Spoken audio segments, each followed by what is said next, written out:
Welcome to the deep dive.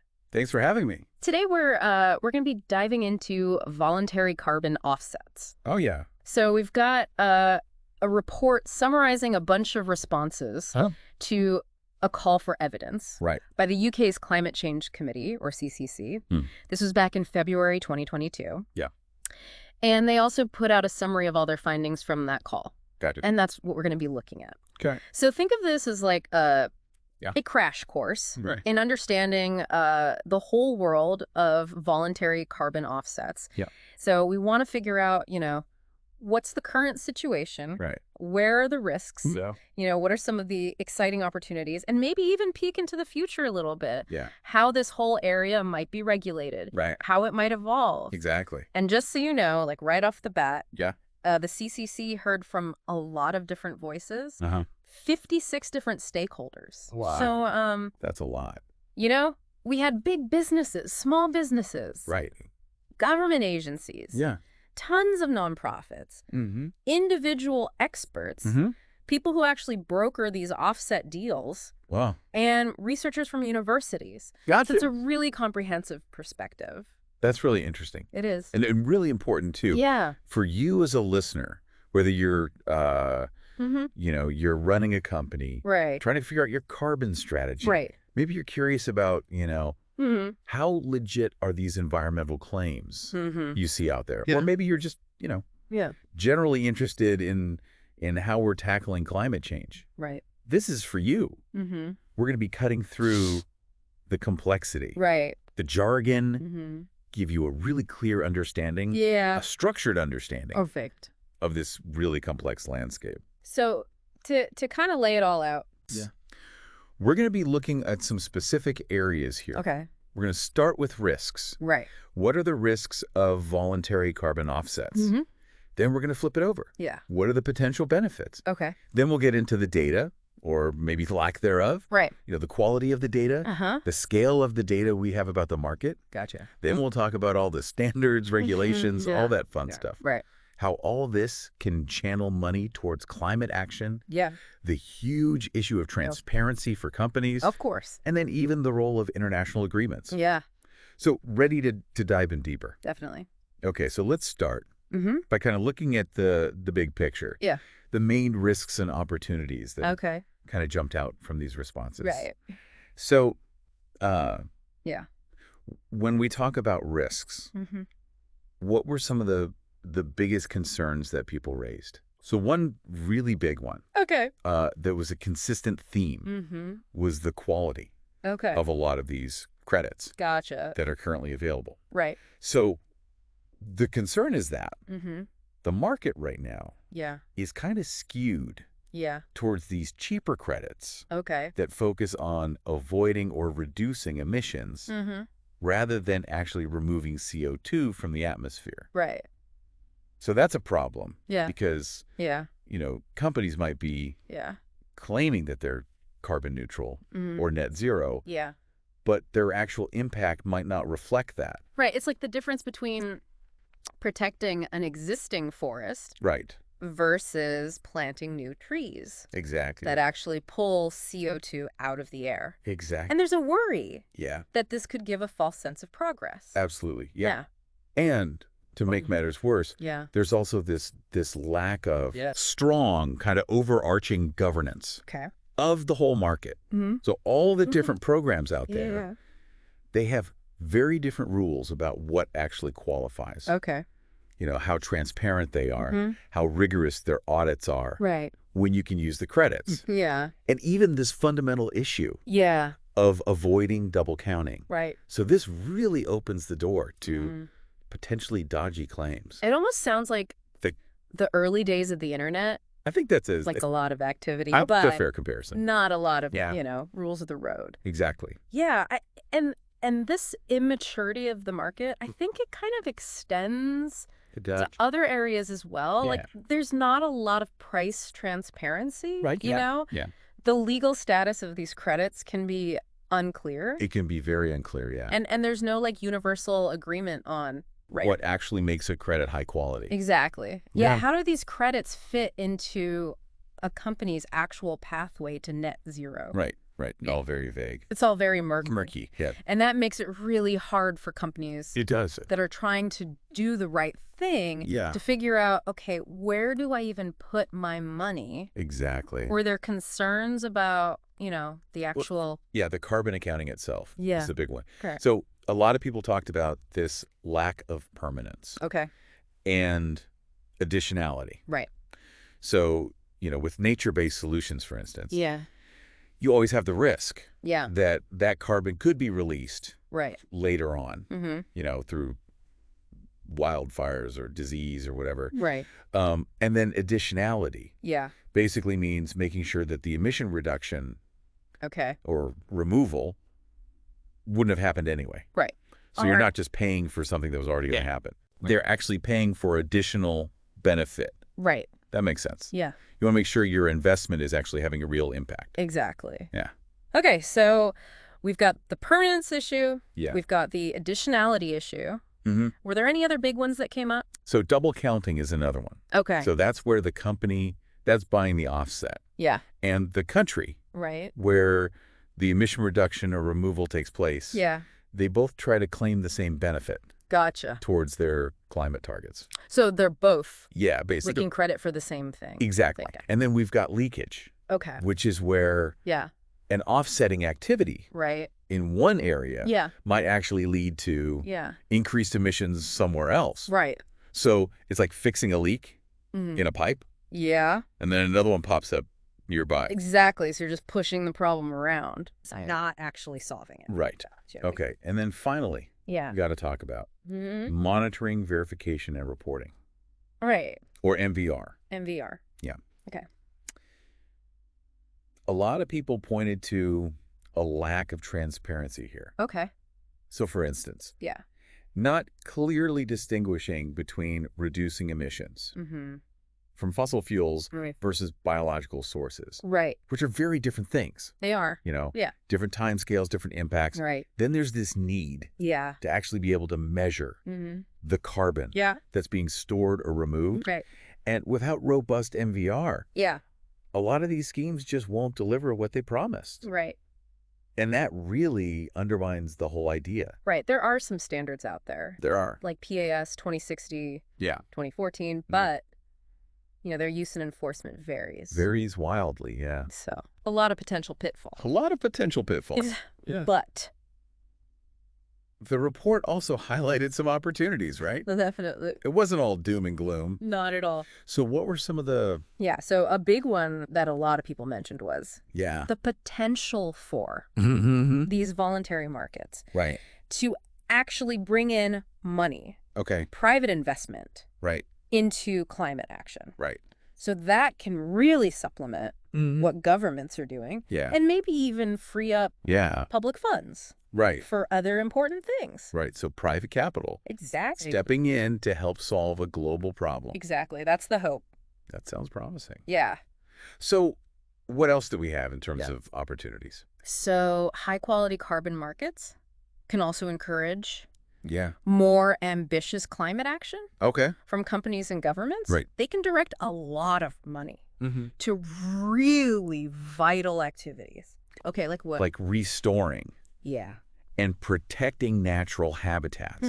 Peatland restoration. Right. Supporting carbon-positive farming. So it's not just about compensating for existing emissions. Right. It's about investing in solutions that actually draw down carbon or protect these ecosystems. Yeah. It's proactive. Exactly. Yeah. And I guess it also creates these funding mechanisms for new initiatives, especially in countries that might face financial or technical hurdles. Right. So a lot of these developing nations who are, you know, trying to grow their economies, but also trying to, you know, be more sustainable. Yeah.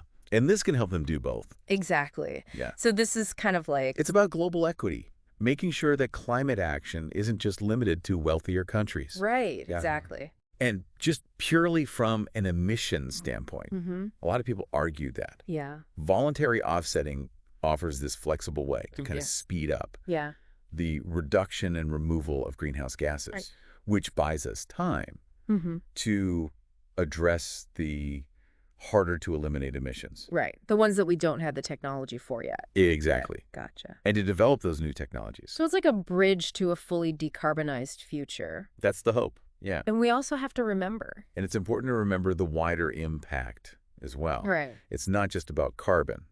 So nature-based credits, for example, they can also lead to all these co-benefits. Like what? Improved biodiversity, better flood and drought resilience. Gotcha. Cleaner air and water, even increased crop yields in some cases. Right. And there was research from Imperial College suggesting potential benefits like poverty alleviation, infrastructure development. So it's really about creating It's about a more sustainable world, a more resilient world. In a lot of different ways, not just about the carbon. Exactly. Okay. So we've looked at risks and opportunities. Right. Now let's get into the data. Yeah. Or the lack of data. Right. So what do we actually know? Yeah. About voluntary carbon offsets in the UK. Yeah. What does the data tell us? Well, that's the thing. Yeah. While a few people pointed to some existing data, most people said that there's a huge lack of comprehensive data. Okay. Specifically on who owns these offsets, what their quality is, and how they're priced. So we're trying to solve this global crisis. It's almost funny, isn't it? It is, yeah. Yeah. With a market that we don't even really understand. With a market where we don't even know who owns what or how much it costs. Right. Like trying to navigate with a blurry map in the dark. Exactly. Yeah. So we're in a bit of a fog when it comes to the market dynamics. Yeah. There are some exceptions, though. Okay.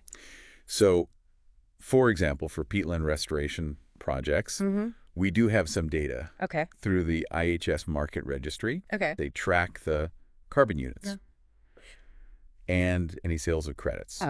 So we know how much they're selling these credits for. But we don't know the pricing for individual transactions. That's not publicly available. So some visibility. Some visibility. In a specific niche. In a specific niche, Then we got the Woodland Carbon Code. And the Woodland Carbon Guarantee. They provide data on the scale and variety of woodland-based offsets.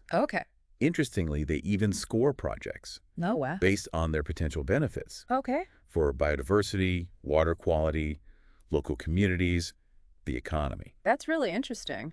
It is. So those are UK specific? Those are UK specific. Seem to be pretty well regarded. Yeah, they seem to be pretty well regarded. Amen. There was research by WWF UK and Green Alliance. Estimating that around 600 square kilometers of land in the UK are managed. That's a lot of land. It is a lot of land under these schemes. That's interesting. So we're starting to get a sense of the scale. Right, at least in terms of land area. Exactly, But the report also said there were limitations. Even with this data. Yeah, even with this UK-specific data. Especially for the Woodland Carbon Code and the Peatland Code. There's not a lot of long-term evidence on their actual quality. Because they just haven't been around that long. You know, these codes are relatively new. So we need transparent ways to scrutinize the verification process and how the codes are updated. So even where we have data. Even where we have data, we have questions. There are still questions about the real impact. Exactly. So that's some of the limitations of the existing data. But why is there such a lack of data in the first place? Why don't we have more data? Well, there are a few reasons. One is these VCM registries, which track all these projects, and the credits they issue, they don't always track ownership or the retirement of these credits. So we don't know. We don't always know who ends up with them. And then because it's a voluntary market, there's no requirement to disclose what you've purchased or how much you paid. So that makes it hard. Prices can vary a lot depending on the type of habitat. The specific characteristics of the site, location, and any co-benefits, duration, and ultimately what the buyer is willing to pay. So it sounds like a really opaque marketplace. Very opaque, And then the UK's domestic registry also has its own issues. It's got limitations. Compared to international markets. For example, in terms of who can actually hold accounts. And even in these big international registries, like IHS Market, Gold Standard, Vera, even the CDM, there's a lack of full transparency when it comes to trading. So even And then, the UK market itself is relatively small. Right. Compared to the international market. Yeah. Where these credits from Gold Standard and Verra, they're kind of dominant. Right. So it's hard to get a full picture of the UK activity in isolation. Right. So fragmented landscape, both domestically and internationally. Yeah, makes data collection and analysis a real challenge. It does. Okay, so what are some of the data gaps specifically that the respondents highlighted?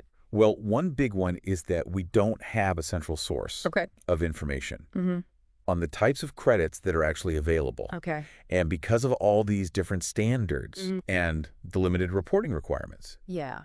We also don't have a good understanding of the origins of these credits. Right, where they're coming from. Exactly. Right, gotcha. And we don't have enough information on completed transactions. Right. When credits are retired, by whom. Okay. And then, as we've already mentioned, the pricing is still pretty opaque. Right. So and then we don't know yeah. how the proceeds from these sales are distributed. Okay, so who benefits? Yeah, like who are the ultimate beneficiaries? Right. What proportion goes to brokers, intermediaries, the projects themselves? Right, so a lot of questions about where the money actually ends up. Exactly. And finally, there's a gap yeah. in understanding how these voluntary offsets actually contribute to the UK's national targets. Right, they're NDCs. Yeah. Once corresponding adjustments are implemented. Right. So corresponding adjustments are basically a way to avoid double counting. Right. To make sure that both countries don't claim the same emission reduction. Right. The country where the reduction happens and the country that uses the offset. Exactly, yeah. Okay, so from the fundamental type of project. It's a lot of unknowns. Yeah, all the way where the money ends up. Yeah. We just don't really have the data. We don't have the full picture. Okay. And then some people raise concerns about the data that we do have. Oh, really? Yeah. What kind of concerns? So one big one was the overall quality of the available credits. Right. So in 2021, a big chunk of the credits issued on these major registries came from activities that are often flagged. Really? Yeah. As having significant flaws? Yeah. Like REDD Plus project. I just like REDD Plus, yeah. Renewable energy. Yeah. Other nature-based initiatives. So these are things that people have concerns about. Yeah, that's concerning. It is. If the majority of the market is. Yeah, if most of the market is stuff that people have doubts about. Yeah, that's a problem. Right, so we've got quality issues. Quality issues. Any other big concerns about the data? So greenwashing is another one. Right. People are worried about incorrect or misleading claims being made by those buying credits. Yeah. Now, we don't have a ton of data on this. Right. But the analysis we do have suggests that a lot of buyers are making inappropriate claims. Wow. Yeah. Or exaggerating the impact. Or exaggerating the impact, yeah. Of the credits. Of the credits they've bought. And that could stem from... And this is probably because of a lack of transparency and regulation. Right. The same things we've been talking about. Exactly. Gotcha. There were also concerns about current market trends. Okay. So the rapid growth is mainly being driven by avoidance offsets. Right. The ones that are maybe not as high quality. Right. Rather than the more impactful removals. Right. So that could lead to an oversupply of low quality credits. There were also concerns about pricing discrepancies. Okay. Between domestic and international offerings. Gotcha. And ongoing issues with MVR. Right. The quality of those major verification and certification mechanisms. Like Verra and Gold Standard? Verra, Gold Standard, yeah. Which, some people think that they're... Yeah, there are some concerns there. They might have a bit of a conflict of interest. Because they get paid per ton of carbon. Oh, interesting. So the more they verify, the more money they make. Gotcha. So it's not ideal. Okay. So we have data that suggests problems with quality. Right. Transparency. And even the incentives of the market. Oh.